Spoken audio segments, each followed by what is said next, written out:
Oke, ya. Jadi dalam pertandingan ini kita nggak bisa menutupi bahwa banyak peluang yang tidak bisa menjadikan gol.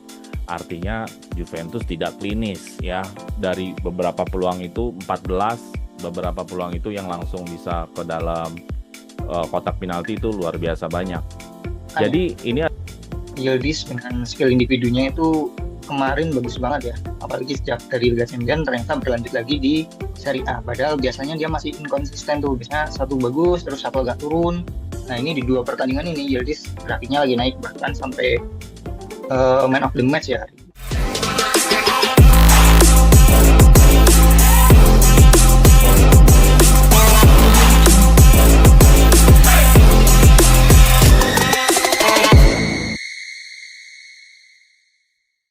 Dua kemenangan beruntun untuk Juventus dan semoga akan ada datang kemenangan selanjutnya nih bagi Juventus.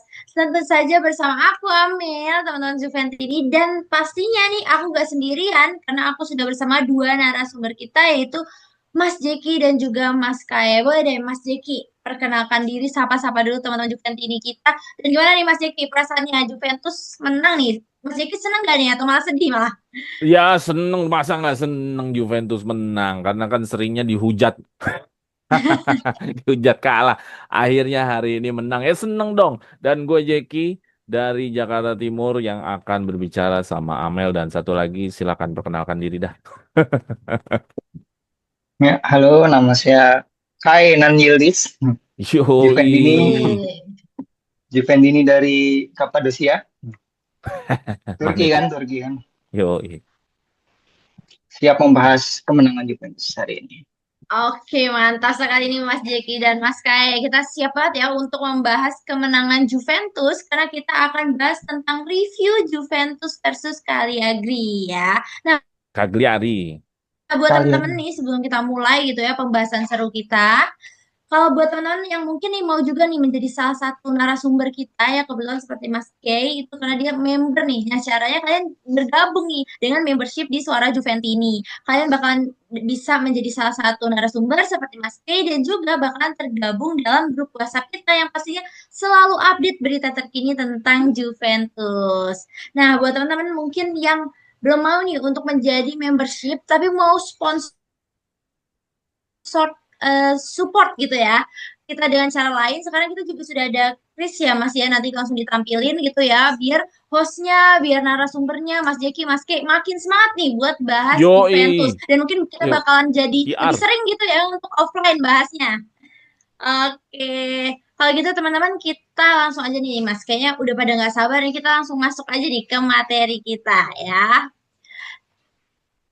Seperti kita ketahui ya, Juventus kembali ke jalur kemenangan nih teman-teman di Serie A setelah mengalahkan Cagliari di 2-1 di Allianz Stadium di eh, rumah kita nih ya. Sempat tertinggal ya teman-teman, kita sempat tertinggal akibat kesalahan dari Filip Kostic gitu ya yang dimanfaatkan oleh Sebastiano Esposito di babak pertama. Nah, Juventus segera mengembalikan keadaan nih melalui dua gol brilian gitu ya dari pemain brilian kita tentu yaitu Kenan Yildiz ya. Kenan Yildiz. Oh salah. Eh, Ini dibalas.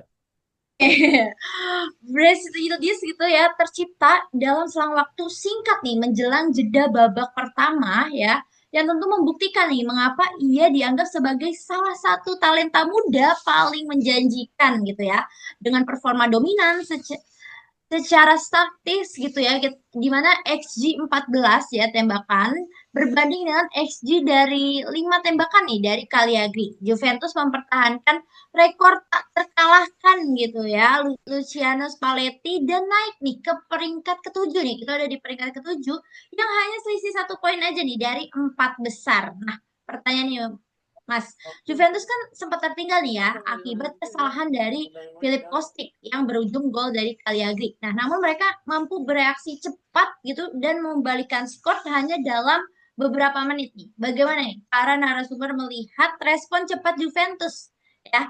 Dan bagaimana nih jalannya pertandingan menurut para narasumber? Silakan Mas Jeki dulu deh. Oke. Yoi. Akhir menang. Gue Gue sekarang pokoknya menang mau lawan siapapun gue seneng banget dah pokoknya dah. Gue menganggap Juventus hari ini adalah Juventus yang sedang proses, sedang bangun. Gue nggak melihat Juventus yang kayak 2014. Pokoknya kalau lawan tim-tim kecil udah pasti bantai-bantai. Nggak. Gue nggak berpikir Juve sekarang tuh kayak gitu lagi. Karena itu ada di tahun-tahun dulu. Sekarang mah Juventus yang istilah kata mau keempat besar aja ngos-ngosan. Jadi mau lawan siapapun menang ya gue seneng. Dan gue seneng. Tapi kalau kayaknya nggak seneng ya kalau Juventus menang.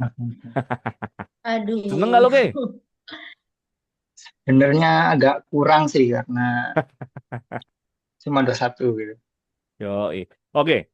Menyambung tadi pertanyaan Amel, kalau kita bicara jalan pertandingannya Juventus vs Cagliari, sebenarnya secara garis besar atau di atas kertas ini sesuatu yang sudah bisa diprediksikan bahwa Juventus dan Cagliari beda kualitas. Artinya apa? Di dalam pertandingan memang dominasi bola itu jelas sekali ada di Juventus ya. Peluang banyak, tekanan banyak. Itu juga terdata dalam XG-nya, expected goal dan X-rate-nya juga sudah terdata semua itu. Tapi ada beberapa aspek yang paling menarik yang mungkin kita perlu bahas di sini. Yang pertama adalah bagaimana Juventus ngotot untuk mencari gol dari menit awal hingga akhir, dari menit ya sampai menit 90 mereka masih berusaha untuk terus menambahkan gol.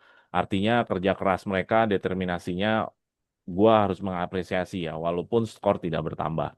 Tetapi gue juga nggak bisa pungkiri bahwa kalau kita lihat di data bahwa dari menit 19 sampai menit 29, Juventus sangat slow. Bahkan tidak ada serangan di sana, justru di situ menit-menit di mana Juventus sangat lemah. Dan disitulah menit-menit di mana Kostic membuat blunder, bolanya direbut, Esposito akhirnya golin kan. Gara-gara direbutnya sama si Palestra ya kalau nggak salah ya. Pokoknya direbut, dia cutback dan scrimmage di situ akhirnya gol. Tapi yang luar biasa di sini sebenarnya adalah bagaimana Juventus merespon ketika Juventus kebobolan. Bayangkan kalau misalkan respon ini sangat lambat. Apa sih responnya? Maksudnya langsung gol cepat ya setelah kebobolan si Cagliari dari Cagliari beberapa menit kemudian langsung Yildiz golin. Gue nggak bisa membayangkan ya kalau misalkan jarak antara kita ngedrawin itu adalah misalkan di babak kedua menit 80 atau menit 70. Ini pasti game bakal draw. Karena apa? Karena biasanya tipikal klub-klub Serie A, apalagi kalau lawannya Juventus, itu pasti pengennya main aman. Ketika dia habis kebobolan, dia pasti langsung bikin benteng, bikin tembok Cina, bikin tank, bikin semuanya lah untuk Juventus nggak bisa masuk. Tapi untung responnya itu lebih cepat. Eh, jadi ya itulah tadi. Jadi eh, mulai netral lagi, mulai mulai dominan lagi Juventusnya karena ada gol cepat drawnya dan benar kan ternyata dari beberapa tekanan-tekanan itu akhirnya sebelum mengakhiri babak pertama Juventus akhirnya bisa ngegogolin dari Yildiz ya, dari Yildiz Ya, yang menurut gua itu itu jadi momentum seharusnya babak kedua kita bisa nambah gol karena luar biasa dari dua gol itu mungkin satu gol pertama itu kemampuan Yildiz, kalau gol kedua ada sebuah skema. Tapi buat gua secara keseluruhan Juventus sudah nunjukin sikap yang benar gitu. Walaupun skornya tidak bertambah menjadi 5-1, 6-1, sikapnya udah benar, mencari kemenangannya terlihat sih, tekadnya ada gitu, pantang menyerahnya ada, rasa bangkitnya ada. Indikator-indikator seperti itu harus gua apresiasi. Semoga menjadi modal untuk di game-game berikutnya ya. Walaupun ya memang ada isu tentang ya mungkin itu di materi selanjutnya. Isu bagaimana kita bisa golin dari sekian banyak peluang. Gitu Mel. Oke, terima kasih Mas Jeki. Tentu saja kalau menit pertama gitu ya, gol gol pertama itu sebenarnya emang ngaruh banget ya. Dan Ngaruh, untungnya ngaruh kita bikin. walaupun kebobolan kita nggak langsung ngedown ya. Kalau misalnya kita langsung ngedown, langsung lemas, waduh bahaya banget itu bukan Iya, bisa bisa ngejarnya jadi susah bukan nanti. draw. Untungnya langsung ya di sini emang. Nah kalau dari Mas Kei gimana nih? Mas Kei, kesayangan Mas Kei nih, Kenan Yildiz. Ya.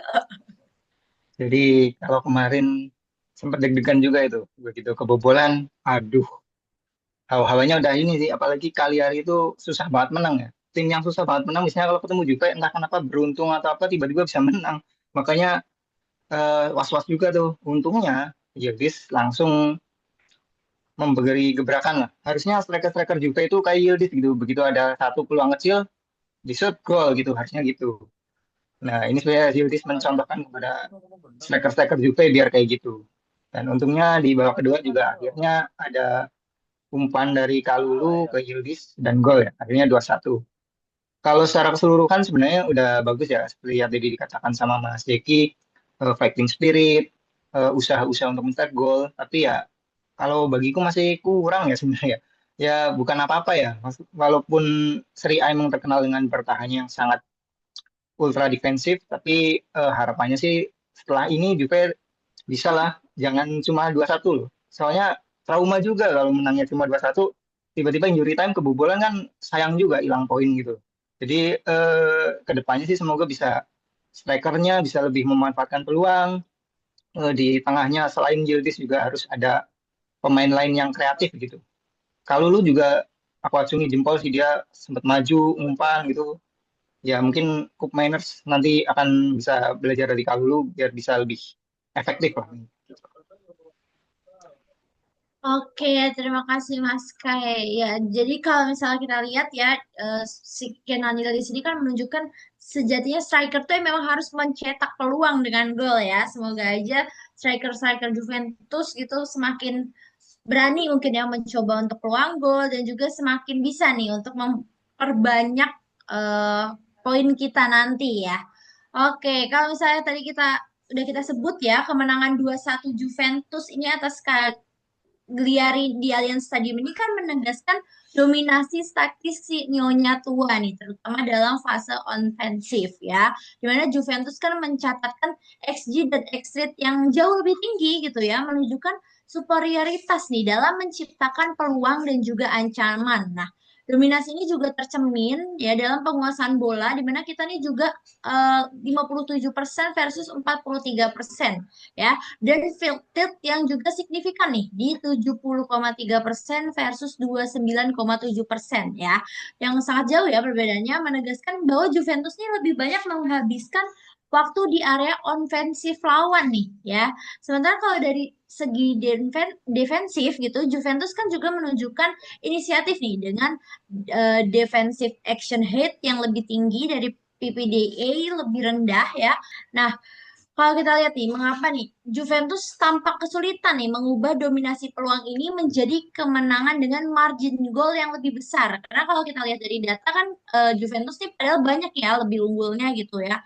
Apakah ini tuh disebabkan oleh kualitas finishing yang kurang klinis gitu dari para penyerang, ataukah ada faktor lain nih Mas ya dalam pemilihan tembakan yang perlu diperbaiki gitu untuk memaksimalkan lah hasil dari peluang-peluang emas yang sebenarnya tuh udah ada gitu.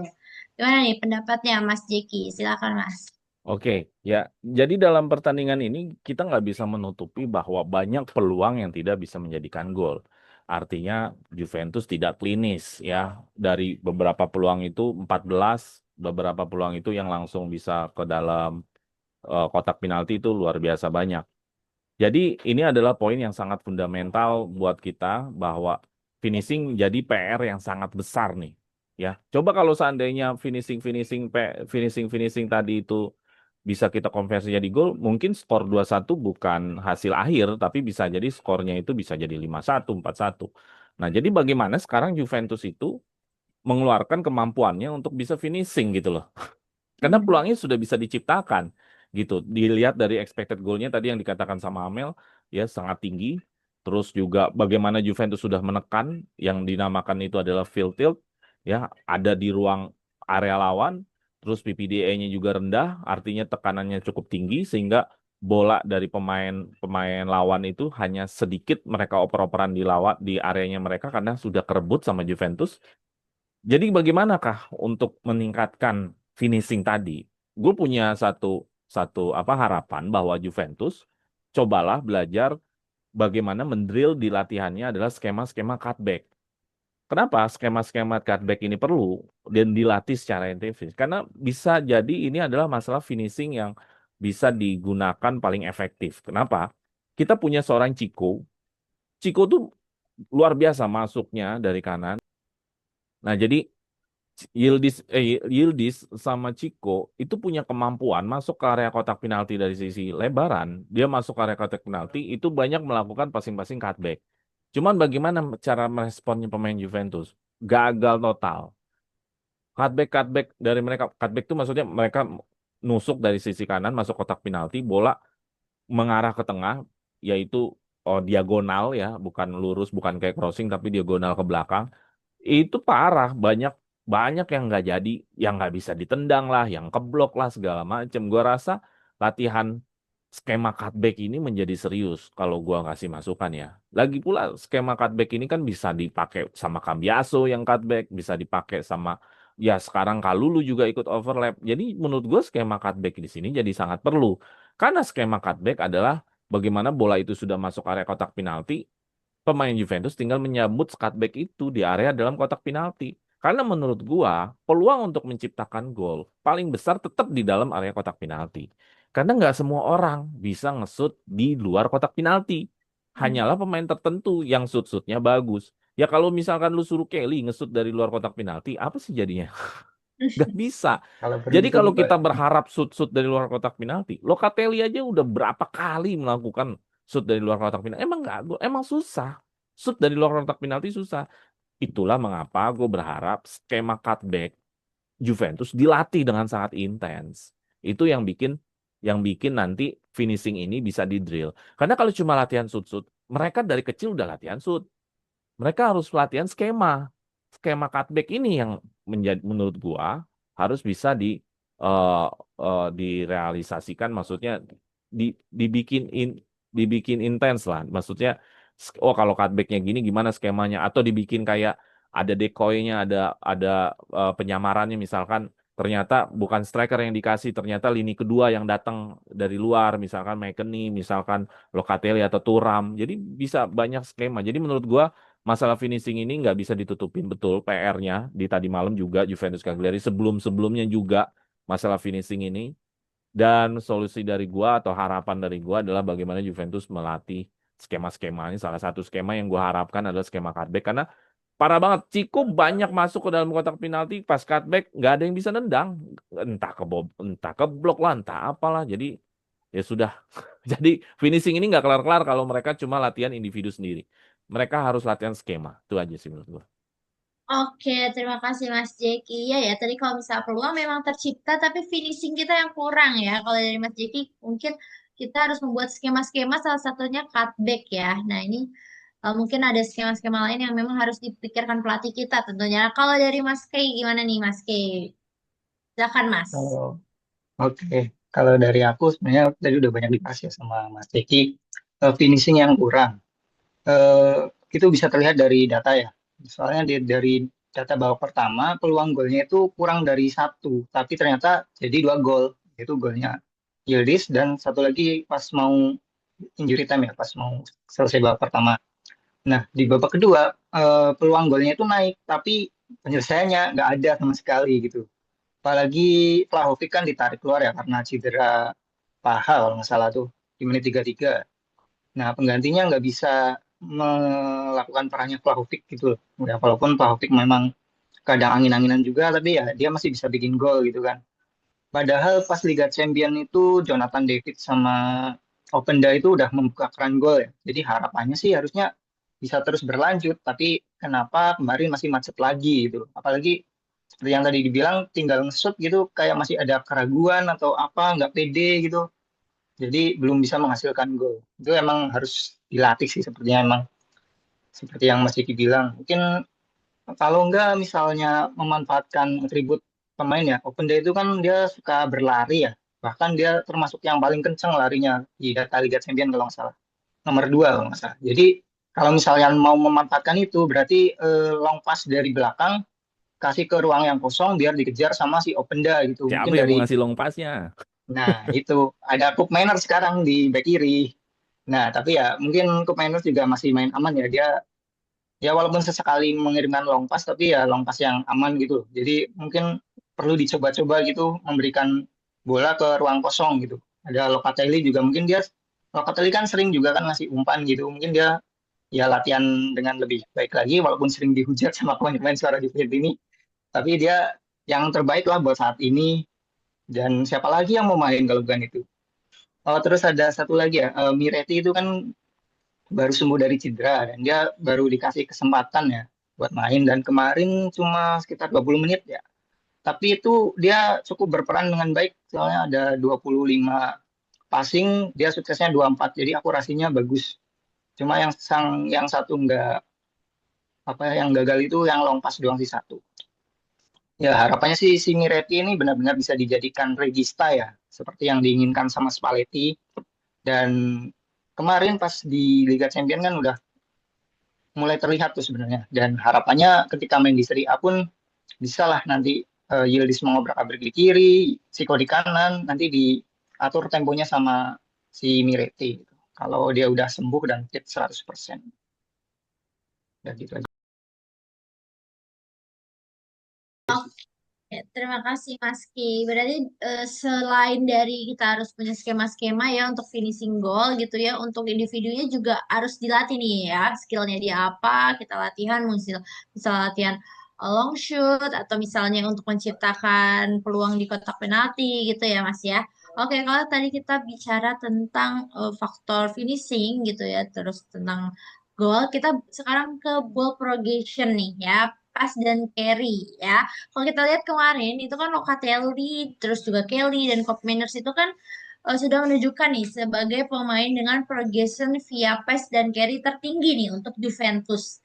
Nah, bagaimana peran krusial gelandang-gelandang ini dalam memajukan bola gitu secara vertikal dan lateral? Apakah ini mengindikasikan gitu bahwa Juventus sangat mengandalkan kreativitas dan distribusi gitu dari lini tengah ya untuk menciptakan peluang, dan bagaimana nih ini bisa selaras dengan kehadiran pemain-pemain direct gitu seperti Yildiz dan juga Conceição di lini serang.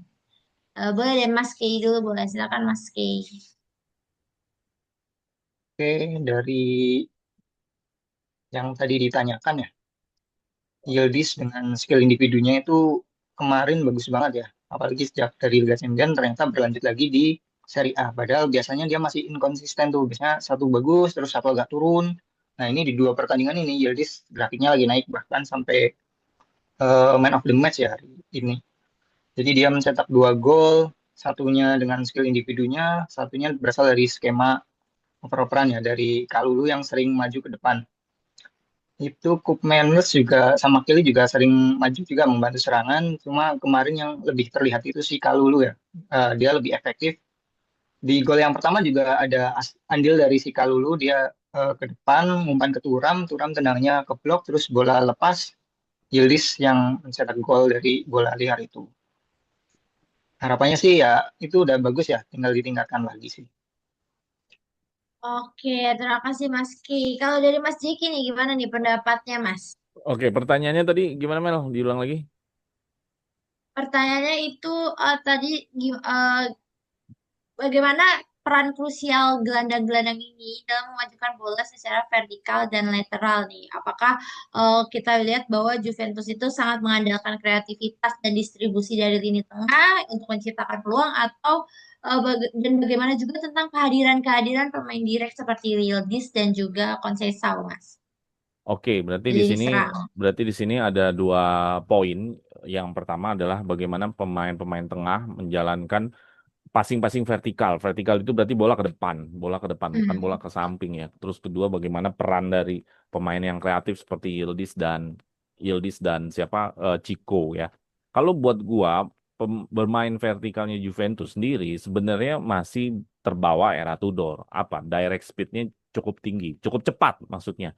Jadi kalau dilihat-lihat Locatelli, Koopmeiners, Kelly itu lebih intens untuk langsung ngasih bola ke depan, ngasih bola ke depan. Memang bobot passingnya tidak pernah long pass, bobot passingnya itu selalu bobot passing datar, passing datar. Cuman mereka cepat sekali gitu mendistribusikan bola ke depan, mendistribusikan bola ke depan dibanding mereka delay gitu. Karena gue sangat-sangat jarang melihat mereka delay, pelan dulu di bawah, sabar pelan-pelan, tunggu ketarik. Nggak, gue nggak ngeliat begitu. Juventus ini masih ke bawah-bawah era Tudor. Mungkin karena Spalletti dalam briefingnya, gue rasa mereka juga masih ya sudah apa yang sudah biasa kalian lakukan, lakukan gitu loh. Jadi apa yang ada terjadi di era Tudor kemarin itu masih dilakukan, yaitu direct speed passingnya itu ketika Locatelli dapat bola, Locatelli nggak pernah delay. Ketika Thuram dapat bola, mereka nggak pernah delay. Mereka langsung passing atau mereka bawa. Mereka nggak pernah kontrol dulu, lihat dulu, main santai dulu nggak pernah. Juventus nggak pernah main santai, pasti akan bawa bola ke depan dan itu menjadi ciri khas dari Tudor kemarin dan di Spalletti ini masih ada hal-hal seperti itu. Tapi Spalletti memoles lagi nih Mel, memoles lagi yang gue lihat adalah apa polesan Spalletti yang gue lihat ya. Selain tadi polesan Tudor yang bagaimana itu bola cepat ke depan, bola cepat ke depan. Polesan dari Spalletti adalah main satu sentuhan dan itu terlihat di babak kedua terlihat di gol kedua Yildiz bagaimana satu sentuhannya Weston itu memberikan satu satu passing ke Kalulu dan Kalulu memberikan passing ke Yildiz dan Yildiz. menciptakan gol. Dan skema-skema satu sentuhan itu banyak sekali terjadi apalagi ketika Miretti hadir ya. Sebenarnya gue pengen ngomong di materi selanjutnya tentang rating-rating tapi ya sudah banyak sekali eh, momen-momen di mana satu sentuhan itu terjadi. Entah Yildiz dengan Cambiaso, Yildiz dengan Kostic, Yildiz Chico dengan Kalulu.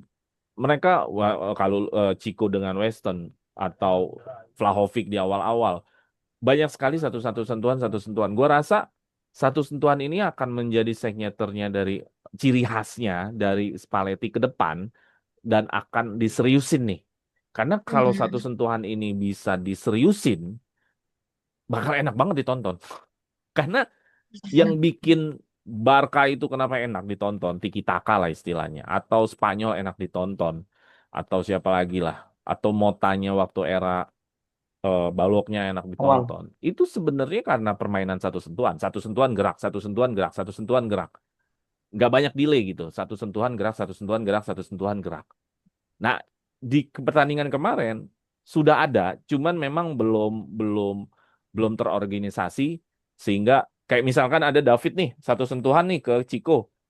Lambat banget gitu untuk ngeloading one-two-nya. Jadi masih pada lola-lola loadingnya. Habis one-two bukannya lu gerak masuk ke dalam malah keluar lagi gitu. Jadi itu pertanyaannya. Apakah ciri khas pemain bermain vertikal itu masih ada. Dan bagaimana pemain kreatif yang kemarin itu Chico dan segala macam mereka memberikan ciri khas satu sentuhan yang menurut gua ini bagus untuk dikembangkan sih gitu. Oke, terima kasih Mas Jeki. Nah, kalau kita lihat nih, kemenangan 2-1 Juventus atas Cagliari itu kan diwarnai oleh performa apik nih dari sejumlah pemain gitu ya, yang tentunya tercermin dari rating individu mereka. Ya, dimana ada formasi 3-4-2-1 yang digunakan Spalletti kemarin itu kan secara keseluruhan nih kita mendapatkan rating tim di 7,2 ya, dimana lagi-lagi Kenan Yildiz menjadi bintang utama nih dengan rating yang luar biasa yaitu 9,0 ya, dan brace penentu kemenangan. Nah, pemain kunci lain seperti Manuel Locatelli juga mendapatkan nilai yang cukup tinggi di 7,8, lalu juga ada McKennie dapat 7,2 dan juga gimana juga menunjukkan nih kontribusi solid di lini tengah. Nah, namun lagi-lagi tidak semua pemain mendapatkan rating tinggi ya. Tentunya ada beberapa pemain pengganti yang juga tampil dengan penilaian beragam. Nah, kalau kita lihat nih Mas, Kenan Yildiz kan lagi-lagi menjadi bintang pertandingan ya, meraih rating tertinggi, mencetak 2 gol. Nah, kalau misalnya dari narasumbernya, gimana sih ngelihat Kenan Yildiz nih performa luar biasa Kenan Yildiz ini? Apakah membuktikan nih bahwa dia ini sebenarnya adalah pemain starter gitu ya yang tidak bisa lagi nih untuk dicadangkan ya. Dan juga dari rating sempurna ini nih, kira-kira apakah akan mempengaruhi nih status dan perannya gitu di Juventus ke depannya ya, terutama kita tahu ya di tengah persaingan lini depan yang ketat dan bagaimana juga narasumber dengan rating-rating pemain lainnya nih dari permainan pertandingan kemarin, gimana nih Mas Jeki? Silakan Mas. Oke, sebelum gue bicara Yildiz, ya gue mau bicara rating aja dulu biar ngomongin Yildiznya lebih panjang. Karena kalau ngomongin rating, gue mau Boleh. ngomongin rating yang jelek dulu. Kenapa? Karena ini luar biasa. Ratingnya dominannya semua bagus. Semuanya ratingnya hijau semua. Justru yang ratingnya jelek-jelek ini yang untuk startingnya yang jelek itu Kostik. Jelas ya, itu fatal ya. Kostik, lu bola kerebut langsung menjadi gol, itu lo fatal ya. Jangan lagi-lagi Kostik kayak gitu. Kenapa? Kenapa? Karena bola kerebut di area kita itu pertama adalah apakah back siap. gitu. Apakah kiper siap? Jadi memang memang yang bikin terkadang tim kalah itu bukan tim lain jago, tapi kita bikin kesalahan. Salahan sendiri. Sering begitu, sering. Yang nggak hanya Juventus, semua tim begitu rata-rata. Tapi ada juga karena tim lain jago, kita nggak bikin kesalahan, tapi mereka lebih punya skill. Tapi kalau untuk kasus Juventus kemarin bobolan, ya karena kerebut bolanya, mau gimana ya sudah, akhirnya dia rating jelek. Nah, semua hampir ratingnya bagus nih, kecuali Vlahovic karena dia udah cedera ya, baru menit keberapa, kasihan juga ya, menit 31 apa dia cedera. Semua hampir main bagus ya. Kalulu overlapnya bagus sekali, overlapnya nggak ada capek-capeknya nih. Efektif. Dia menurut gua kalau begini terus cara mainnya dia bisa jadi Kante-nya Chelsea dulu, nggak capek-capek gitu. Eh, Naik turun, naik turun, naik turun, luar biasa kalau lu ini. Ya mereka ketika ketika harus saatnya nyerang dia nyerang, ketika saatnya bertahan dia nggak pernah absen gitu loh. Kelly juga, Kelly ya karena rating hijau menjaga defense cukup ya lumayan bagus lah, dan tapi yang paling penting dari Kelly ini beberapa kali juga overlap juga. Cop Manners, Cop Manners ini memberikan overlap juga, overlap. Jadi tiga tiga back ini mereka overlap secara ganti-gantian dan mereka punya kemampuan itu. Cop Manners punya kemampuan itu, dan Cop Manners yang gue sering lihat ketika dia jadi center back, dia mampu tuh intercept striker yang di depan tuh bisa sampai area lawan intercept. Kalau dia lagi ngawal striker, dia bisa sampai turun, bisa sampai naik maju sekali. Jadi Kopeners ini garang juga ngelihat radar siapa yang mau dia jaga gitu, dan gua mengapresiasi memang Kopeners bisa jadi back. Locatelli ya tadi ya, Locatelli sangat direct sekali, sangat vertikal sekali, dan eh, Thuram juga mengeluarkan signaturnya dribble ke depan. Weston McKennie banyak main satu sentuhan. Chico ya gua nggak bisa lagi bilang apa ya, di Chico keluar semua signaturnya, masuk penetrasi terus penetrasi cutback. Ya sayang memang tadi yang gue bilang di materi sebelumnya, kita nggak bisa menerima bola dari Chico, kita nggak bisa memanfaatkan Chico gitu loh. Ini Chico kalau kita bisa manfaatkan, ini Juventus bisa banyak gol. Dia yang kerja tuh bisa masuk ke dalam kotak penalti, kita tinggal nyambut umpannya Chico doang. Gak ada yang bisa ngesut, gak ada yang bisa nyambut. Ada satu yang juga yang males juga gue selain Kostik. Ya David, ada Antu sama Ciko. Jadi dia Lola, dia loading lama banget gitu. Jadi ya tadi, tapi semua di sini rata-rata memang belum sempurna, dalam arti kata belum sampai ke titik ideal ya. Kayak kayak misalkan Locatelli, Thuram, passing-passingnya itu masih passing kepada kaki. Jadi bukan passing kepada daerah atau ruang kosong atau ke zona. Umpan-umpan itu masih begitu. Umpan ke kaki, umpan ke main kaki. aman. Locatelli aja kan umpan ke kakinya ke umpan kakinya Weston.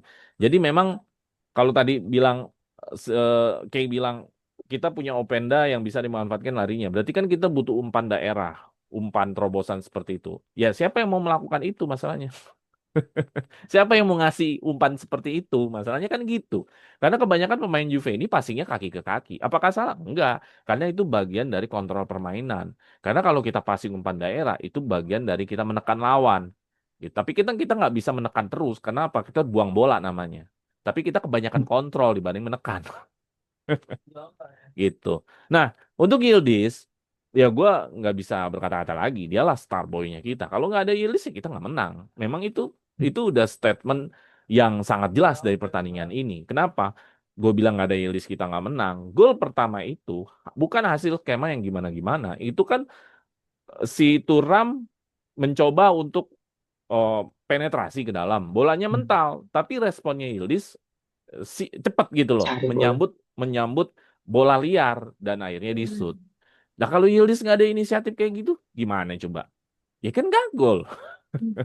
Jadi inisiatif-inisiatif Yildiz tetap diperlukan untuk game-game seperti ini. Untuk gol kedua memang jelas ya itu sebuah skema, tapi Yildiz gue lihat di sini ada keberanian untuk bisa, ya karena memang di sini kualitas back Cagliari juga ya. Gua nggak tahu nanti kalau kita lawan-lawannya bukan Cagliari nih yang back-back lebih eh, punya nama gitu. Apakah bisa Yildiz punya secepat itu untuk melesakkan shoot dalam kotak penalti? Dan tadi yang selalu gue bilang, peluang kalau kita dapat shoot enak dalam kotak penalti, peluangnya golnya gede gitu. Jadi gimana caranya kita bisa shoot dalam kotak penalti? Gitu aja sih.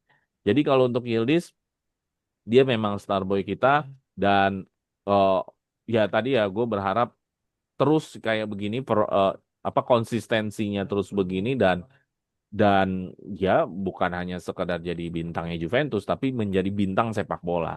Yildiz kan di kita oke lah punya nama, tapi kan kita nggak tahu pecinta sepak bola di luar sana apakah kenal Yildiz atau enggak. Gimana caranya untuk menjadi pemain bintang sepak bola? Ya lu harus jago banget. Dan pindah ke Kalau Madrid. kalau cuma jago doang, ya mungkin hanya Juventini yang tahu. Oke, terima kasih Mas Jeki. Setuju sih ya, Yildiz itu udah kayak Starboy gitu ya. Kalau misalnya dia nggak ada, ya nggak tahu lagi itu golnya dari mana. Oke, kalau misalnya dari Mas Kay nih, ada pendapat lain Mas mengenai rating-rating dan juga tentang Yildiz? Silakan Mas. Udah tentu lah ya man of the match-nya Yildiz karena dia yang inisiatif mencetak gol dan dia juga yang membalikan keadaannya dari kalah 1-0 jadi 2-0. Ya, highlight berikutnya sih Kalulu ya. Dia pergerakannya efektif, dia maju walaupun ketiga backnya maju tapi yang paling efektif si Kalulu dan kata Mas Deki emang tidak kenal lelah ya. Maju mundur. Kan ini kenapa nggak sampai nggak dipanggil timnas Prancis sih? Nggak pernah nonton Juve kali ya si pelatihnya Prancis ini kok blank sih jadinya. Deskam. Deskam. Terus apa ya? Vlahovic ya dia disayangkan ya cedera. Cuma penggantinya ternyata lebih parah ya. Kalau Vlahovic 30 menit dia masih ada satu shoot tuh walaupun ya ketangkap ya sama kiper ya. Ini Jonathan David main 60 menitan lah ya kira-kira. Nggak ada satupun loh shootnya itu. Parah Padahal sih, striker parah. deh. Lah, Bahkan Cup Miners jadi saja lambat gitu. nge-shoot deh. Iya, Cup Miners saja nge-shoot gitu. Eh, Penggantinya Openda karena 10 menit juga ya. Jadinya mungkin nggak ada kesempatan buat nge-shoot. Selain itu ya rata-rata hijau ya. Apalagi Miretti juga perkembangannya bagus. Aku berharapnya sih Miretti bisa lebih solid lah di tengah nanti jadi bisa jadi backupnya Loka sama Turam atau bahkan ntar misalnya berubah formasi dia jadi gelandang bertahan Loka Turamnya jadi lebih maju gitu kan kan Locatelli aslinya kan sebenarnya agak maju ya baru di Juve dia jadi agak bertahan mungkin ketika dia dibebaskan ke depan mungkin Locatelli bisa upgrade lah jadi dia nggak ngurusin pertahanan jadi lebih kreatif lebih fokus buat menyerang dan jadi dia bisa mencoba-coba buat lebih bervariatif lah umpannya dan ya performa ini sih semoga tetap bisa dilanjutkan ya terutama si Yildiz semoga tetap berlanjut apalagi ya pas lawan Napoli lah kalau Yildiz masih bisa berkreasi berarti emang dia udah naik dan namanya akan lebih dikenal lah kalau bisa bersinar pas lagi lawan Napoli karena kalau bersinar pas lagi lawan Cagliari mungkin akan mudah dilupakan lah ya gitu sih.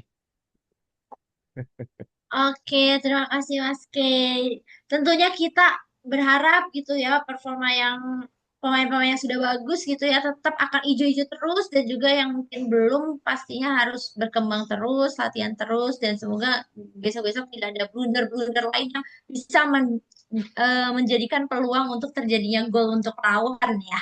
Oke, gitu aja teman-teman Juventus ini pembahasan kita kali ini tentang review Juventus versus Cagliari. Saat yang aku Amel dan juga narasumber kita pamit undur diri. Terima kasih buat semuanya yang sudah nonton. Jangan lupa buat jangan lupa buat di-share ke teman-teman yang lain, di-like dan juga di komen-komen nih pendapat kalian mengenai pertandingan kemarin. Kalau gitu kita tutup dengan final Fine. Forza Forza Forza Juve! Juve! Juve!